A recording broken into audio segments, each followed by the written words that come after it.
Dans ce paragraphe, nous allons voir la notion d'intervalle. Commençons par la définition et puis les notations des intervalles. Un intervalle, c'est une partie de l'ensemble des nombres réels qui est en un seul morceau. Il a donc un début et une fin. Ce morceau, ça va être le premier nombre et le dernier nombre. Ce premier et ce dernier, c'est ce que l'on va appeler les bornes. Donc il est défini par deux bornes. Et si d'un côté, ou les deux éventuellement, l'intervalle ne finit pas, on utilisera le symbole plus l'infini pour l'infiniment grand et le symbole moins l'infini pour l'infiniment petit. L'infini, c'est un symbole qui s'écrit comme un 8, mais couché. Exemple. Si je représente la droite qui désigne l'ensemble des nombres réels, j'ai les nombres l'infiniment grand, l'infiniment petit, donc plus l'infini et moins l'infini. Et si je veux par exemple désigner l'ensemble qui est ici, qui est un ensemble en un seul morceau, en vert, donc c'est un paquet, sans trou à l'intérieur, on appelle cela un intervalle. Celui-là désigne les nombres entre moins 2 et 7. Donc c'est bien l'intervalle, et on peut le noter x compris entre moins 2 et 7. En revanche, si je prends l'ensemble des nombres qui sont soit inférieurs à moins 2, soit supérieurs à 7, c'est-à-dire l'ensemble des nombres que je désigne ici en orange, vous voyez que dans l'ensemble orange, il y a une partie, un trou, puisqu'il n'y a plus d'orange, et à nouveau du orange. Donc ce n'est pas un ensemble en un seul morceau, ce n'est donc pas un intervalle. Alors de tout à l'heure, je suis allée un petit peu vite, j'ai dit l'ensemble des nombres compris entre moins 2 et 7. Donc déjà, cette notation-là qui est en français est un petit peu longue à écrire. Ensuite, quand on dit compris entre moins 2 et 7, on manque de précision. Est-ce que c'est moins 2 inclus ou moins 2 exclus? Idem pour 7. Donc, cette phrase-là, en fait, ne nous permet pas d'être précis dans la désignation du nombre. Avec les inégalités, on peut désigner l'ensemble avec des inégalités comme ceci. Si on veut moins 2 inclus comme ici, on va mettre un supérieur ou égal. Si on veut moins 2 exclus, on ne mettra pas le égal. Donc déjà avec une inégalité, on peut plus facilement être précis pour désigner l'ensemble de nombres qu'est notre intervalle. Mais on a une notation qui est encore plus pratique et encore plus légère que à chaque fois dire l'ensemble des nombres x vérifiant et l'inégalité. Alors un intervalle, la notation pour un intervalle, ce sont deux nombres, alors deux nombres où si l'intervalle n'est pas fini d'un côté ou de l'autre, on mettra plus l'infini ou moins l'infini. Ces deux nombres sont séparés par un point-virgule et sont mis entre crochets. La règle pour les crochets est la suivante. Le crochet est fermé. Alors, fermé, cela veut dire tourné vers le nombre. Je rappelle que quelqu'un qui est fermé, c'est quelqu'un qui est tourné sur lui-même. Donc, on retrouve le langage français. Donc, on ferme le crochet lorsque l'on veut que ce nombre soit inclus dans l'intervalle. C'est le cas quand on a des inégalités supérieures larges, on dit large, c'est-à-dire supérieur ou égal, ou inférieur ou égal. Il y a le signe inférieur ou la possibilité d'être égal. Donc, puisqu'il y a un égal, ça veut dire que le nombre est inclus. Donc, on va fermer le crochet.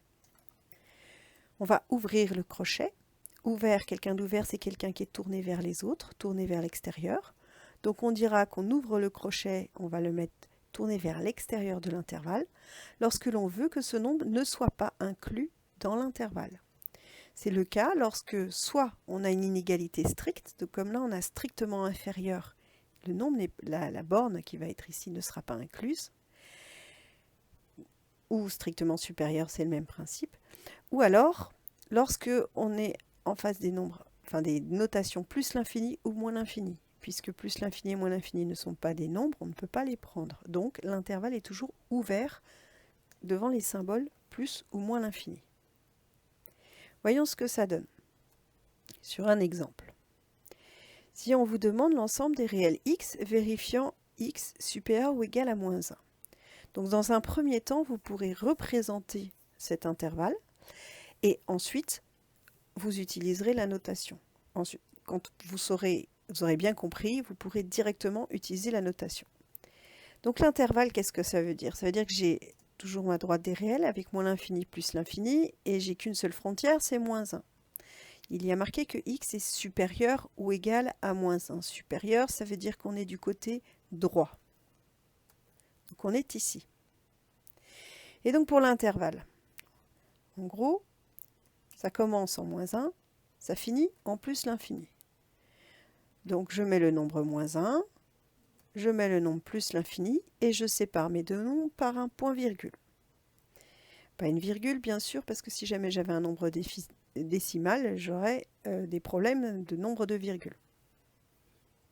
Ensuite, l'inégalité me dit que x est supérieur ou égal à moins 1. Ça veut dire que c'est moins 1 inclus. Donc il va falloir que je mette un crochet entrant pour signifier que moins 1 est inclus. D'un côté, en plus l'infini, comme je l'ai dit tout à l'heure, quand la borne est plus l'infini, le crochet est ouvert. Donc, je mets ici un crochet ouvert. Vous voyez, il est tourné vers l'extérieur de l'intervalle. Ça ne se ferme jamais sur les symboles infinis. Et en moins 1, j'ai mis un crochet fermé ici. J'ai mis un crochet fermé ici parce que j'ai une inégalité large là. Et donc ici, je vais fermer mon crochet. Sur un autre exemple, si on vous demande l'ensemble des nombres réels x qui vérifie que x est compris entre 4 et 15. Alors une remarque, déjà ici j'ai deux bornes. Donc j'aurai forcément deux nombres, je n'aurai pas de plus ou moins l'infini. Ensuite je remarque ici j'ai une inégalité large et ici j'ai une inégalité stricte. Si je représente mon intervalle, je suis entre 4 et 15. Alors,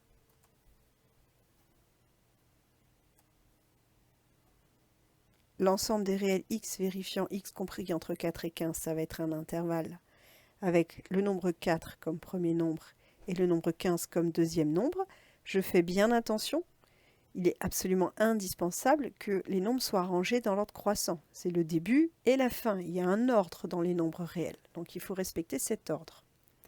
Ensuite en 4. En 4 ici, il y a marqué que x est strictement supérieur à 4. C'est une inégalité stricte. Comme c'est une inégalité stricte, le crochet doit être ouvert. Ouvert, c'est-à-dire tourné vers l'extérieur. Donc ici, je vais mettre un crochet ouvert.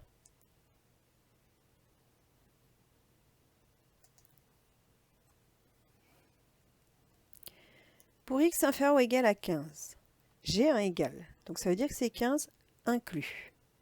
Donc quand l'inégalité est large, je ferme le crochet, c'est-à-dire qu'il va se tourner vers le nombre.